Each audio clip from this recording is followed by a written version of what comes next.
যেহেতু একটা রাজনৈতিক দল এসছে, তারা যখন কিনা এই 5 আগস্টের গণ অভ্যুত্থানের নায়ক ছিল সেই পর্যন্ত ঠিকই ছিল, কিন্তু পরবর্তীতে যখন তারা আবার একটা রাজনৈতিক দল গঠন করলো, আমরা দেখলাম যে তারা বিএনপি আওয়ামী লীগ তো পতিতই হয়ে গেছে, বিএনপি আওয়ামী লীগ সহ আমাদের মুক্তিযুদ্ধ থেকে শুরু করে প্রায় সব বিষয় নিয়ে তারা যেভাবে করে কথা বলছে, সেটি আমাদের আসলে আশঙ্কার জায়গা। আসলে আমাদের দেশ কোন দিকে যাচ্ছে? যে 5ই আগস্ট তৈরি হয়েছিল দীর্ঘ লড়াই সংগ্রামের মাধ্যমে, কিন্তু এই 5ই আগস্ট তৈরি হয়েছিল। অনেকে বলেন যে 36 দিনের আন্দোলন, কিন্তু ভুলে গেলে চলবে না। 15 বছর, 15.5 বছর পরে কিন্তু 36 দিন এসেছিল। এই 15 বছরে আমাদের যে জুলুম, বিগত সরকার যেভাবে আমাদের উপরে জুলুম করেছে, যেভাবে করে কারাবরণ করতে হয়েছে, যেভাবে করে খুন গুম হয়েছে, এবং তার মধ্যে দাঁড়িয়ে থেকে এই রাজনৈতিক দলগুলো মানুষকে উদ্বুদ্ধ করেছে সরকার পতনের আন্দোলনে। আপনাদের মনে আছে আমরা প্রায় 2.5 বছর যুগপৎ আন্দোলন করেছি। এই যুগপৎ আন্দোলনে আমরা সামনে থেকে নেতৃত্ব দিয়েছি, জনগণকে বুঝিয়েছি। প্রায় প্রতিদিন রোদ ঘাম উপেক্ষা করে, বৃষ্টি উপেক্ষা করে আমরা কিন্তু সেই আন্দোলন সংগ্রামে ছিলাম। 5 আগস্ট হয়েছে আমাদের সবার সম্মিলিত একটা প্রচেষ্টার মাধ্যমে, কিন্তু এই 5 আগস্ট আসার পরে যেগুলো আমরা দেখতে চাইনি, আমরা চেয়েছিলাম যে একটা সুন্দর নির্বাচন হবে, সেই নির্বাচনের মাধ্যমে জনগণ তার সরকার ফিরে পাবে। আমরা সংস্কার চেয়েছিলাম, প্রাতিষ্ঠানিক কিছু সংস্কার, কিন্তু গত 1.5 বছরে আমরা কি কোনো সংস্কার দেখতে পেয়েছি? আমরা কোনো সংস্কার দেখতে পাইনি।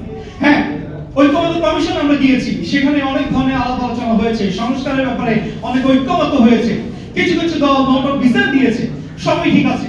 কিন্তু গত 1.5 বছরে বাংলাদেশের যে পরিস্থিতি করা হয়েছে সেটা খুবই দুঃখজনক। যে মহা মুক্তিযুদ্ধ, সেই মহা মুক্তিযুদ্ধে 30 লক্ষ শহীদ হয়েছে, এটি একটি এস্টাবলিশ একটা ব্যাপার। সেই 30 লাখ শহীদকে নিয়ে অনেকে অনেক ধরনের কথাবার্তা বলতে শুনেছি আমরা। অনেক দলের সাধারণ সম্পাদক নতুন নতুন করে এসেছে, তাদেরকে আমরা কখনো দেখিনি আন্দোলন সংগ্রামে থাকতে, কিন্তু তারা এসেই বলছে যে মুক্তিযুদ্ধে 30 লাখ শহীদ হয়নি। ধরে নিলাম 30 লাখ শহীদ হয়নি, কত শহীদ হয়েছে আপনার কাছে কি সংখ্যাটা আছে? দয়া করে কি আপনি সংখ্যাটা বলবেন যে 5,000, 10,000, 15,000, 20,000, 5 লাখ, 10 লাখ, কত সংখ্যা? সেই সংখ্যাটা বাংলাদেশের জনগণ জানতে চায়। যদি না জানেন তাহলে প্লিজ স্টপ হয়ে যান, থেমে যান।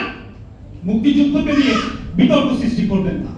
যে মুক্তিযুদ্ধকে নিয়ে বিতর্ক সৃষ্টি করতে চাচ্ছেন, মনে রাখবেন সেই মুক্তিযুদ্ধের কারণে এই বাংলাদেশ স্বাধীন হয়েছে। এই স্বাধীন বাংলাদেশে দাঁড়িয়ে আমরা রাজনীতি করি, জনগণের জন্য কথা বলি, মানুষের জন্য কথা বলি। আজকে দুঃখজনক, সেই মুক্তিযুদ্ধ, আমাদের মুক্তিযুদ্ধে যারা কিনা শহীদ, সেই শহীদদেরকে নিয়ে কথা বলা হয়, এবং গত 54 বছরের যত সফলতা ছিল সকল সফলতাকে তারা একেবারে তলাইতে দিয়ে নতুন করে বাংলাদেশ নির্মাণ করতে চায়। অনেকে বলে যে আমরা নয়া বন্দোবস্ত করতে চাই। রাজনৈতিক নয়া বন্দোবস্ত বলে কোনো শব্দ নাই। রাজনীতি তার আপন গতিতে চলবে, জনগণের জন্য কাজ করতে হবে। জনগণের জন্য কাজ করলে জনগণ আপনাকে বুকে তুলে নিবে, জনগণ আপনাকে ভোট দিবে, আপনাকে নির্বাচিত করবে, আপনি সংসদে যাবেন। এখন নয়া বন্দোবস্তের নামে যদি আপনি মাইনাস গেম খেলেন, সেই মাইনাস গেম বাংলাদেশের জনগণ কখনো মেনে নেয়নি, এখনো মেনে নেবে না, ভবিষ্যতে মেনে নেবে। আমরা 2007 সালে দেখেছি আপনারা নাটক মঞ্চস্থ করতে চেয়েছিলেন, সেটা আমাকে আপনারা ফেল করেছেন।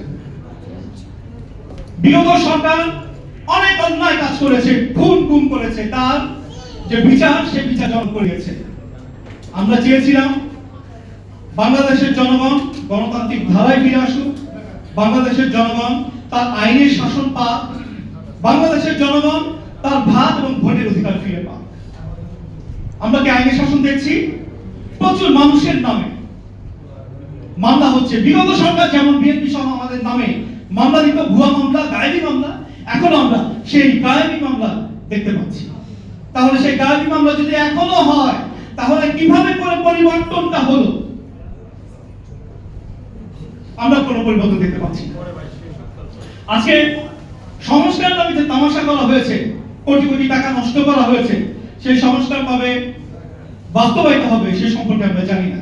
একটা রাজনৈতিক দল, তাদের মুক্তিযুদ্ধের সময় বিতর্কিত ভূমিকা ছিল, আজকে দেখি তারা সেই ধর্মের নাম করে, তারা বেহেশতের নাম করে ভোট কিনে ফেলছে।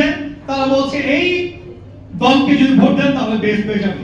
আমাদের ধর্মপ্রিয় জনগণ, ধর্মপ্রিয় মুসলমান তাদের যে ইমোশন, সেই ইমোশনকে কাজে লাগিয়ে তারা ভুল পথে তাদেরকে পরিচালিত করছে। আজকে লেভেল প্লেইং ফিল্ড কোথায়? সরকার বলছে তারা নাকি আগামী সপ্তাহে নির্বাচনের রোডম্যাপ ঘোষণা করবে। নির্বাচনের রোডম্যাপ ঘোষণা করবেন, কিন্তু দুই থেকে তিনটা রাজনৈতিক দলকে আপনারা সবসময়ের জন্য আপনাদের কাছে টেনে নেন। বাকি রাজনৈতিক দলগুলো কি এমনি এমনি ভেসে এসেছে? এই যে দীর্ঘ লড়াই সংগ্রাম আমরা করলাম, সেই দীর্ঘ লড়াই সংগ্রামের ফলাফল কি? ফলাফল একটা স্বৈরাচার সরকারের পতন হয়েছে।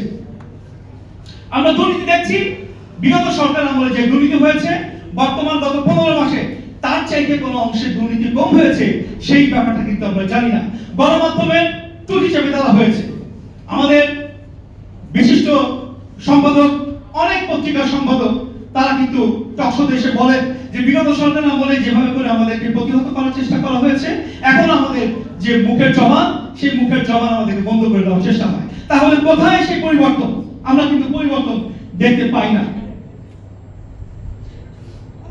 এনসিপি নেতারা নির্বাচন করবেন, আমি এনসিপি নামটাই উচ্চারণ করলাম। আগামীতে নির্বাচন, লেভেল প্লেইং ফিল্ডের কথা বলা হচ্ছে। নির্বাচনের ঠিক 1 মাস আগে অমুক নেতার আসনে, অমুক নেতার এলাকায় 500 কোটি, 1000 কোটি, 300 কোটি, 50 কোটি টাকা বরাদ্দ দেওয়া হচ্ছে। কেন? কি কারণে? তাদেরকে আপনারা দেখাতে চান, এবং সেই এনসিপি নেতারা তারা ফেসবুকে পোস্ট করে যে এনসিপির অনুরোধে এই কুমিল্লাতে এত টাকা বরাদ্দ এসেছে, এই পঞ্চগড়ে এত টাকা বরাদ্দ এসেছে। কেন? তার মানে কি আপনারা পাতানো একটা নির্বাচন দিতে যাচ্ছেন? আমরা সুস্পষ্ট হয়ে বলতে চাই, বাংলাদেশে পাতানো কোনো নির্বাচন আর জনগণ মেনে নেবে না।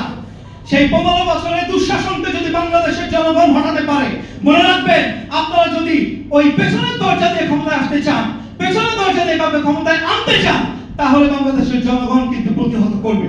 এটা কিন্তু বাংলাদেশের জনগণের ওয়াদা।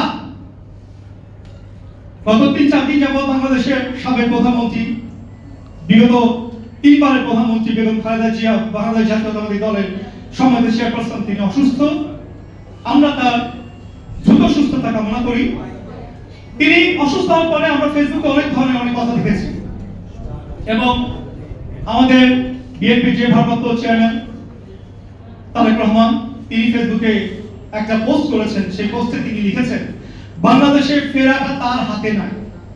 আমাদের প্রশ্ন, একজন মানুষ বাংলাদেশে আসবে, সে লন্ডন থেকে বলছে বাংলাদেশের ফেরাটা তার হাতে নাই। তার তো সকল মামলা রুজু করেছে, তার তো সকল মামলা রুজু করে দেওয়া হয়েছে, তাহলে তাকে বাংলাদেশে কেন আসতে দেওয়া হবে না? তাহলে এভাবে করে যদি আপনারা রাজনীতিকে বিরাজনীতিকরণ করেন, তাহলে বাংলাদেশের জনগণ তো ভালো কিছু আশা করছে না। এখন তো আমাদের শঙ্কা লাগছে যে তারেক রহমান আর বাংলাদেশে ফিরবেন না। আপনারা রোডম্যাপ ঘোষণা করবেন বলছেন, আদৌ নির্বাচন হবে কিনা সেটা আমরা জানি না। মাঠে শুধু 2 থেকে 3টা দলকে আপনারা সুযোগ করে দিচ্ছেন, আর বাকিদেরকে আপনারা বিন্দুমাত্র সুযোগ দিচ্ছেন না। নির্বাচন কমিশনকে বলবো, তফসিল ঘোষণা করার আগে সকল রাজনৈতিক দলের সাথে বসে আপনি শুধু আপনার ডান হাতের এবং বাম হাতের রাজনৈতিক দলকে ডাকবেন, সেটা হবে না। সকল রাজনৈতিক দলকে ডেকে আলোচনার মাধ্যমে সুষ্ঠু পরিবেশ তৈরি করে একটা নির্বাচনের রোডম্যাপ ঘোষণা করেন, যে নির্বাচনের মাধ্যমে বাংলাদেশের জনগণ তার নির্বাচিত প্রতিনিধি পাবে, একটা নির্বাচিত সরকার পাবে। সবাইকে অসংখ্য ধন্যবাদ। বাংলাদেশ জিন্দাবাদ।